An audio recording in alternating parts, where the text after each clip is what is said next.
Quiero platicarles que desde hace un par de años, concretamente desde el 2018, los gobiernos en Latinoamérica han transitado, han cambiado de derecha a izquierda y parece que esta es una tendencia que va a predominar en la región en los próximos años.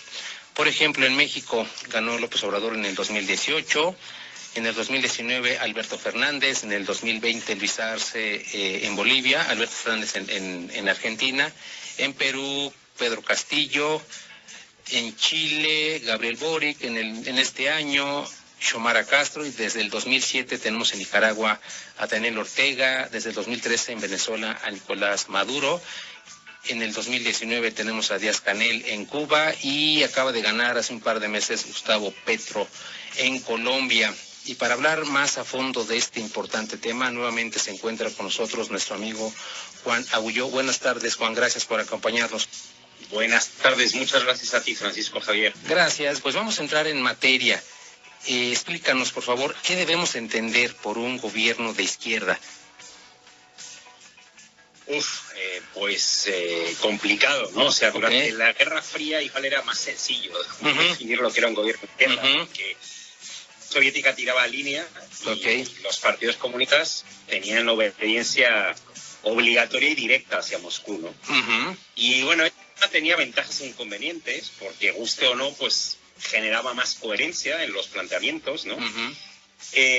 Aunque también lo que a veces propiciaba es que varios de estos partidos comunistas se alineaban demasiado con intereses geopolíticos que les eran muy ajenos, que eran una lógica muy global y muy poco local, ¿no? Y además, bueno, poco a poco en esa época también se fueron desarrollando otro tipo de obediencias. Lo que había que saber era a quién obedecía a cada quien. Estaban los maoístas, que obedecían a China, y la propia Internacional Socialista, ¿no? También, que agrupaba a los partidos socialdemócratas, todavía los agrupa, aunque bueno, ya no es ni sombra de lo que fue, ¿no?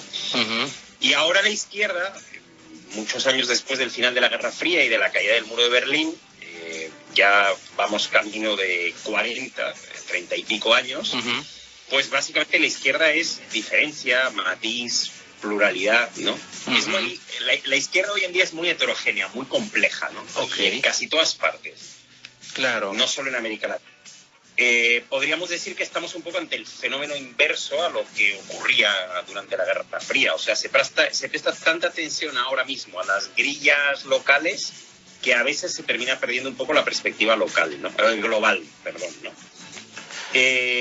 ¿Y qué es lo que nos permite identificar a la izquierda? Pues en realidad, o a los gobiernos de izquierda, como tú preguntabas, pues en realidad unos pocos puntos en común que tienen que ver sobre todo con valores morales, ¿no?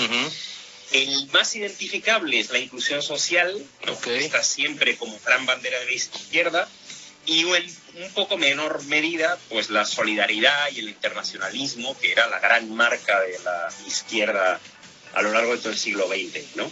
Pero ya lo que no hay son corpus densos y muy elaborados, ¿no? O sea, el marxismo o la escuela de Frankfurt, ¿no? La teoría política, lo que fue para la democracia, eso son parte del pasado.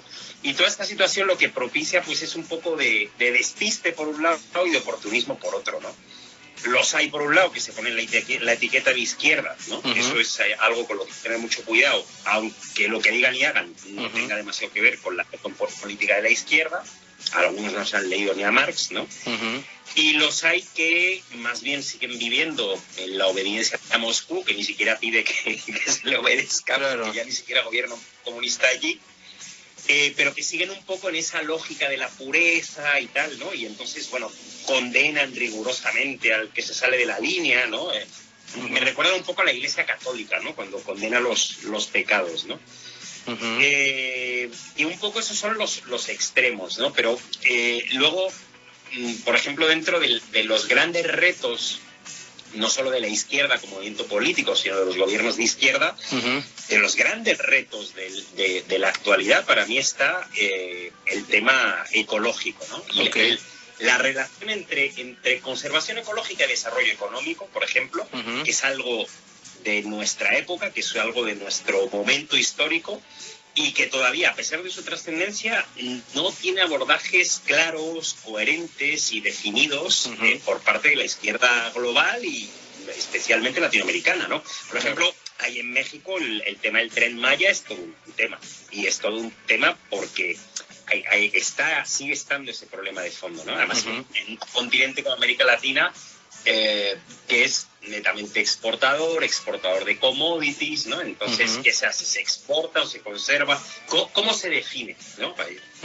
La izquierda, cuando más allá de banderas tiene que definir este tipo de cuestiones, tiene más dificultades hoy en día, porque los retos hoy en día son diferentes, ¿no? A mí, bueno, un poco para terminar esto que dices de qué debemos hacer por un gobierno de izquierda, pues me gustó mucho lo que dijo Gustavo Petro, al que tú has mencionado en tu entradilla, el presidente de Colombia. Creo que lo dijo en su toma de protesta, ¿no? Y él dijo clara y abiertamente que aunque no le gustaba mucho, iba a desarrollar el capitalismo. Y dijo que no porque le gustara, sino porque Colombia lo primero que tenía que superar era el feudalismo, ¿no? Claro. Y esa es una reflexión muy interesante si se piensa desde la izquierda, si se piensa desde América Latina, y sobre todo si se piensa que Petro es alguien al que la derecha o cierta derecha caricaturizó toda la vida, o sea, cuando era alcalde de Bogotá y tal, como comunista, ¿no? Que es una acusación muy típica y muy fácil hoy en día, ¿no? Porque aquí en esta región defender el orden establecido, yo me pregunto, ¿es defender el capitalismo exactamente? Yo creo que, ya que tú me preguntas eso, ¿qué deberíamos entender por un gobierno de izquierda? Yo creo que también sería interesante en esta época preguntarse qué es un gobierno de derecha. Claro. Yo creo que hay listado a ambos lados, ¿no? En realidad. Entonces podemos concluir más o menos en el sentido de que los postulados ideológicos que dieron identidad a los gobiernos de izquierda del siglo XX, concretamente en Latinoamérica, siguen vigentes al día de hoy, pero como dices, estás tal vez dándole un matiz de progresismo, de cercanía con la gente, y que de alguna manera la izquierda, podemos decir, es un régimen que está en pro de las mayorías, y que la derecha, en sentido contrario, pues es una forma de gobierno, una ideología política que únicamente atiende o favorece intereses particulares. ¿Crees que ese sea el espectro izquierda-derecha actualmente?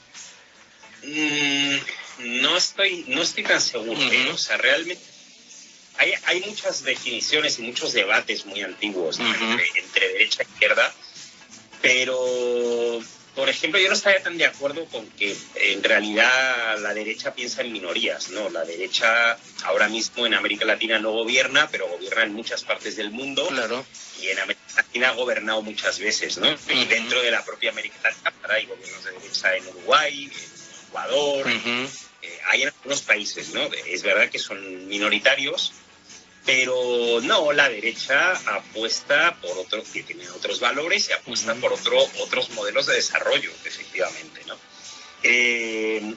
La izquierda, el problema que tiene después de la Guerra Fría es que lo primero que entró en crisis absoluta fue el comunismo, no por sí mismo, sino como alternativa política concreta, ¿no? Y como hoja de ruta, digamos, ¿no? Esta obediencia a Moscú, este Partido Comunista con su secretario general, su voz y su martillo, su tal, eso se difuminó al punto que hoy en día, efectivamente, como te decía ahora, la derecha puede alguien que es comunista, ¿no? O sea, claro. Eso entró en relativa crisis, ¿no? Pero la socialdemocracia también ha ido perdiéndose a jirones por el camino, ¿no? Porque pues de la Guerra Fría no supo definir efectivamente una identidad propia, o se fue muy a la derecha, o pues como en algunos otros lugares, tiró más para la izquierda realmente, ¿no? El problema que yo creo es que hoy justamente, como yo te decía antes, hay una serie de valores de referencia que son tradicionalmente de izquierdas, y a partir de ahí hay un problema. O sea, hay un problema porque hay identificaciones que son demasiado sencillas, ¿no? Es decir, antes casi desde un tribunal te decían, tú eres de izquierda o no eres de izquierda, ¿no? Dejas de ser de izquierda y te cae todo encima, ¿no? Hoy en día es al revés. O sea, alguien puede levantar una bandera y decir, soy de izquierda, a lo mejor desde puntos o desde perspectivas muy oportunistas, ¿no? Claro. Muy oportunistas en uno o en otro sentido, ¿no? Ese es un grave problema que hay hoy en día. Y el otro grave problema que hay es que hay cuestiones que están aparentemente muy claras. Por ejemplo, hablaba de la inclusión social, ¿no? Que es todo un tema. Ahora, lo que ya empieza a no estar tan claro es cómo propiciar una estrategia de desarrollo, cómo propiciar la inclusión social realmente. Exacto. Porque la inclusión social son realmente medidas concretas. Así es. Es, por ejemplo, hablando de feudalismo, de capitalismo, es acceso al crédito, es libre competencia. Claro. Que en estas sociedades latinoamericanas no tengo tan claro que haya siempre, sobre todo cuanto más vamos hacia arriba y cuanto más grandes son las empresas. Entonces, hay debates y definiciones que la izquierda no aborda. Claro. No aborda. Y luego hay otro problema en América Latina que se reproduce en muchas partes. Ok, antes estaba este tema de la obediencia a Moscú, ¿no? Entonces, no había que ponerse de acuerdo porque desde Moscú dictaban línea. Pero hoy en día hay demasiada balcanización. Es decir, el contexto político de Argentina es muy diferente del de Chile, que el de Colombia, que el de México o el de Cuba. Y ahí hay que armonizar cosas. Claro. Entonces, la izquierda que tiene son unos referentes muy claros, pero no termina de pulirlos. Es como si tuviéramos la piedra, pero nos faltara por hacer la estatua. Y por pulirla, y por hacerla bonita, y por tal, ¿no? Entonces, la piedra la cargamos todo el rato.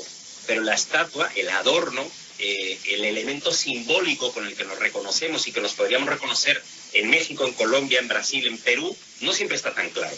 Claro. Hay muchas veces que se juega incluso a la ambigüedad. Claro. No podemos concluir entonces que la izquierda en Latinoamérica se encuentre unificada. No podemos hablar de un concepto unánime de izquierda latinoamericana, como tal vez sí pudo haber sido el caso hace unos 40, 50 años, efectivamente, Juan.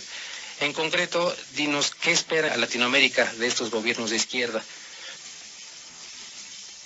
Bueno, yo creo que, ciñéndome un poco a mi respuesta anterior, diría, o quizás reformularía un poco, diría, ¿qué esperan los mexicanos de López Obrador? ¿Qué esperan los colombianos de Petro, los brasileños de Lula, los chilenos de Boric y así? Nos podemos ir con todos. Claro.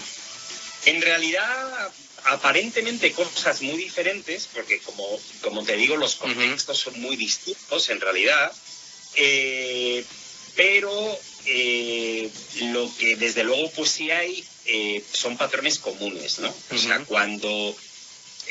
vuelvo a lo mismo, ¿no? Cuando se habla de izquierda se piensa mucho en inclusión social, y es cierto que una realidad en un ámbito geopolítico como el latinoamericano, tan marcado y tan caracterizado por la desigualdad, supongo que lo que la gente espera, colombianos, mexicanos, peruanos, chilenos, cubanos, es inclusión social, oportunidades, justicia, ¿no? Pero no hay que olvidar lo que he citado antes de lo que dijo Petro, ¿no? Sobre el capitalismo, ¿no? A veces la gente solo espera cosas sencillas, ¿no? Lo que he dicho antes, la posibilidad real de competir. Es que la competencia económica es un derecho básico del capitalismo, es un principio básico del capitalismo. Eso, por ejemplo, no necesariamente lo asegura muchas veces la derecha. Y eso no es algo que la izquierda denuncie tan abiertamente.